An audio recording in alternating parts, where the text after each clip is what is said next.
Meat creates toxic masculinity, according to a university professor. Eating meat is bad for you, it's bad for the country, and it reinforces gender stereotypes, apparently. Yeah. But it tastes so good. Joining me now, Dr. D'Alessio Parson. Okay, doctor. Why is eating meat bad, really? Well, we have to back up because you, I think at the beginning, just said eating meat creates toxic masculinity. Mm-hmm. Toxic masculinity is already there. It's already there. Does eating meat make toxic masculinity worse?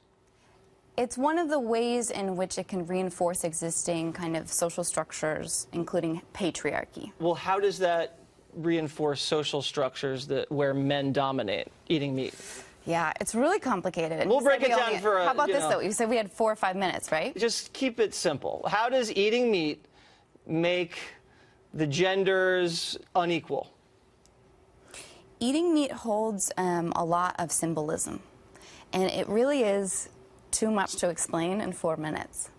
But it has to do with the fact that our individual level decisions, the things we decide to do as individuals, what we consume, what we put on our bodies, the things we buy and put in our households, are fundamentally political acts. Okay.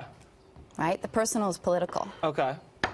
So I'm having a steak right now because I'm starving. I hear you. I wish I could have half of that, but this doesn't look vegan, and I'm trying to be vegan. You're a vegan?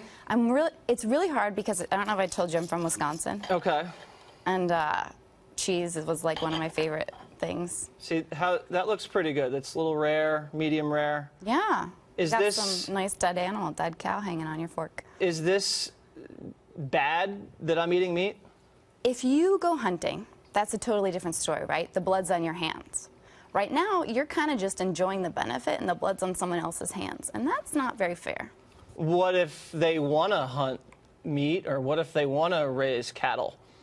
Oh, totally, but the idea of killing and taking a life, that we should really deeply consider what that means for us as human beings. You know, people have said you should judge a society by how it treats their animals. And it'd be great if we had universal health care for our animals.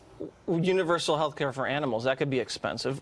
We can afford it, look. Really? Because we're $20 trillion in debt. I got some money. Do you care more about people or animals?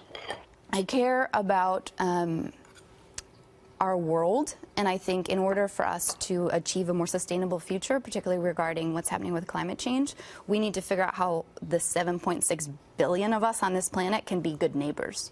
And we're really bad at being good neighbors right now. Okay, so why should I be a good neighbor to a squirrel? Well, you don't have to worry about, if you don't want to worry too much about the squirrel right now, the squirrel's part of nature, right? If you keep killing nature, what's going to happen to us, right? If we as people keep killing nature. Me too, right? Like, I still eat cheese a lot. It's not like something that's going to be perfect. We're never going to be perfect at it. But what if you're just hungry and the animals are there for us to enjoy for dinner, for lunch, because God said so. Breakfast? Did God tell you that? Well, I mean, why would they taste so good if we weren't supposed to eat them? Sugar tastes good. Yeah, I eat sugar too. Obesity, diabetes. Well, I mean, I have some sugar, but I mean, you clearly have a lot. I don't just pour sugar down my throat. You clearly have some things around like who you are that protect you, and like especially a lot of, I think, financial resources to like do things like buy really expensive steaks. Okay. So that's also part of the problem, is that some people are really taking up more than their fair share of, plate. The rich people are stealing all the steak from the poor people. Surplus value. Okay, well, you know what? I got a book for you. I'm going to go take this steak, and I'm going to go give it to a homeless guy out on 6th Avenue. Go for it. And you were saying you needed books for Christmas. Thank you very much. I will take your book, and I will take a bite of the steak. And this is the book I'm reading. And it's delicious. Thank you very much. Thank you.